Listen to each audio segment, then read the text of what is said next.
métier depuis plus d'une dizaine d'années, c'est masseur. Donc je suis masseur équin et masseur au sein du club de foot du Paris FC. Les gens vont se demander comment on fait la passerelle entre masseur pour être humain, pour sportif de haut niveau des footballeurs, et masseur de chevaux de course. La passerelle, elle commence déjà un petit peu à la fin de ma carrière de jockey. J'ai fait une formation en tant que masseur équin. Et puis après, un jockey m'a demandé, donc j'ai refait une formation en Suisse, donc pour être sportif. Et de là, c'est parti comme ça. Et puis j'ai rencontré un ancien kiné du Paris Saint-Germain, à l'époque de M. Rail, tout ça et tout, qui partait à la retraite au Paris FC. Il m'a dit, viens faire un petit essai. Et puis au bout de 3 heures, il m'a dit, ok, c'est bon. Tu as commencé par masser des chevaux de course. En allant masser ensuite des humains, du coup, tu as apporté tes techniques de massage équin chez les humains. Oui, les deux. En gros, j'ai switché des deux côtés. J'ai amené des gestes du cheval à l'humain et de l'humain au cheval. Et je vais appuyer. Ok, j'ai pas de réaction. Super. Je passe là. Voilà. Là, j'ai réaction. Donc là, qu'est-ce qu'on peut faire pour venir le soulager, le détendre et apaiser cette zone-là? On va chauffer le muscle. On ne peut pas travailler sur un muscle froid. Les problèmes que tu peux traiter aussi bien sur les chevaux et sur les footballeurs, est-ce qu'il y a des problèmes qui sont communs? Ah, tout à fait. Tout à fait. De toute façon, que ce soit un cheval ou un sportif, un footballeur, pour qu'il soit entraînable et compétitif, je veux dire, dans sa locomotion, il faut qu'il soit nickel. Pourquoi cette manipulation-là précisément?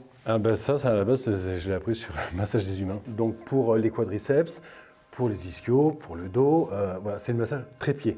Alors, le massage, tu ne masses pas tout le temps en trépied, sauf des zones, pour moi, c'est beaucoup plus... Je ressens beaucoup plus de choses. Si tu devais comparer un footballeur et un cheval de course, tu dirais que c'est quoi le plus gros point commun entre les deux athlètes? Physiquement, les cuisses qui travaillent beaucoup et le bas du dos, tout ce qui est lombaire. Moi, mes lombaires, elles sont ici. Et le muscle fessier, là. Donc la même chose, lombaire, muscle fessier.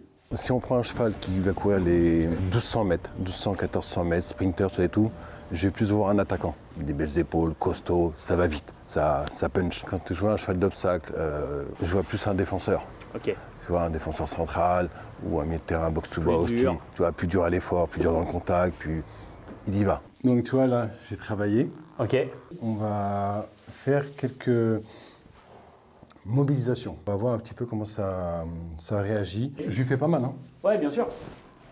Hop là, voilà, je sais qu'il réagit. Donc, c'est que c'est bon. C'est qu'il y a le cerveau et le cerveau du muscle qui a une bonne connexion. Ok, on est connecté. Ces gestes réflexes-là qu'il vient d'avoir, c'est comme quand chez le médecin, tu sais, on vient de taper sur le genou et que ça fait ça.